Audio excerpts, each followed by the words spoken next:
All right, I got an interesting one for you guys here this Friday afternoon. A story we talked about nearly 2 months ago. Former Jaguars employee Amit Patel embezzled nearly $22 million in a virtual credit card scheme from the Jaguars organization. I'll put a link to my video I did back then. Really interesting story. Basically, he was a mid-level financial guy.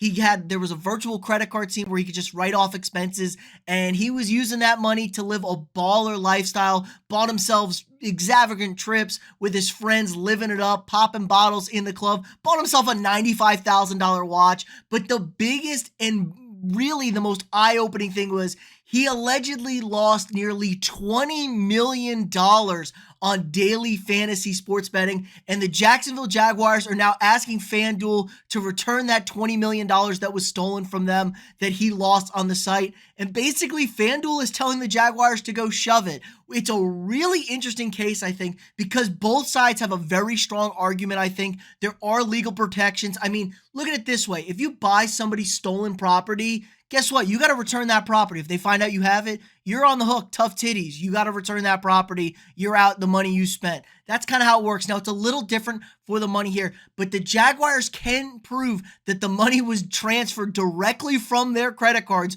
to the FanDuel website that Patel then gambled away on. And Patel was a notorious gambler. Big time guy. He was in the daily fantasy sports, and one source talking on anonymity was saying he's one of the biggest losers ever. He was historically awful with his fantasy picks, and that's how he racked up nearly $20 million losses on the site. He also lost $1 million on DraftKings. It's just comical how stupid and moronic this guy could possibly be. I don't know if you would really have to try to be that bad at fantasy sports and gambling and this and that. But the Jaguars have asked FanDuel to return that money, and negotiations are ongoing. The NFL has gotten involved, and this raises some eyebrows because there's a massive partnership now between gambling, sports gambling, daily fantasies, and the NFL. This was a marriage that we knew was coming. It ultimately has happened, and now everyone's kind of looking what's going on here. We have more questions than ever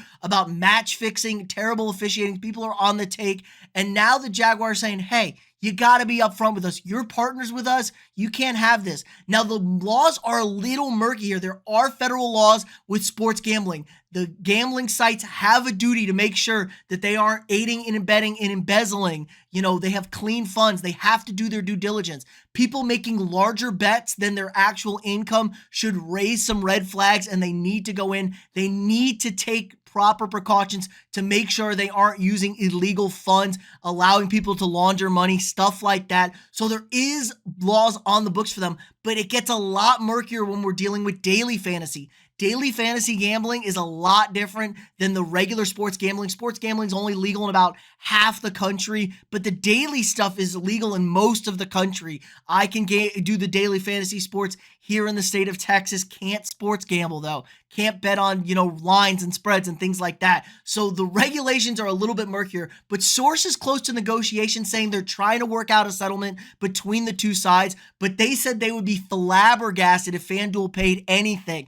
They are very digging their heels, and they're saying, no, we legally acquired it. It was all above board. It's not our problem. You guys had $20 million stolen from you. But like I said, they didn't do their due diligence. They let the NFL know in 2023, January of 23, that there were some red flags with this account, possibly something illegal going on here. The NFL was notified. The Jags were notified. And then it all came out, 30 years of prison this guy is facing with $22 million in embezzlement. It all worked itself out. But his bets started increasing in 2021 and 2022 exponentially. He'd been a daily fantasy player since 2017. And then all of a sudden, when he started running this scheme, the numbers went through the roof. That should instantly raise some red flags. Like, how do you not see that? This is a guy who consistently bets at one level, and then now all of a sudden is betting insane amounts, entering in a $24,000 buy-in contest, like crazy high-level fantasy stuff.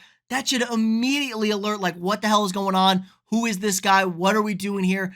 That's on FanDuel, man. They were really negligent because they were really happy because, like I said, he was legendarily awful. They were raking in the dough, cash and checks, no problem with this guy's betting. So all in all, this is a really, really interesting case study. I'm going to be very interested to see how this thing plays out because the sides are set, man. The NFL and the Jaguars are like, hey, give us our damn money back. And FanDuel's like, shove it. I'll be interested to see if we get federal law involved, what the regulations or oversight, see if the Jaguars have any sort of recourse in this situation. Now, I think the NFL is going to try and hammer out a deal here where maybe they get like half of that money back just to try and keep the Jaguars up because like this is a multi-billion-dollar industry. Like the NFL is not going to have the Jaguars get shafted and then get extra eyeballs, extra oversight on the cash cow that has become the sports gambling world in the last 6 years since it became legalized, essentially allowed to be legalized across the country in every individual state. So this is a lot of money on the line. And people say, how did the Jags let this happen? It happened. It's in the past. But I think you got to do right by it. Like I said, very interested to see how this plays out. If you haven't already, drop a quick like on this video. Hit that thumbs up. Subscribe to the channel. We got new sports content every single day. If you want to support the channel more, click that join button. Sign up for a channel membership. You'll get lots of cool perks. You get early access to videos, access to exclusive videos, badges, emojis, things to use in the live streams throughout the season. Help support me, allows me to keep making this great content for you guys every single day. Let me know what you think in the comments below. Are you on the Jag side? Do you think FanDuel should pay the money back? Or are you with FanDuel? Tell the Jags to shove it. You should have had better oversight. It's not our problem. Let me know what you guys think. Again, like, subscribe, and share, and I'll see y'all tomorrow.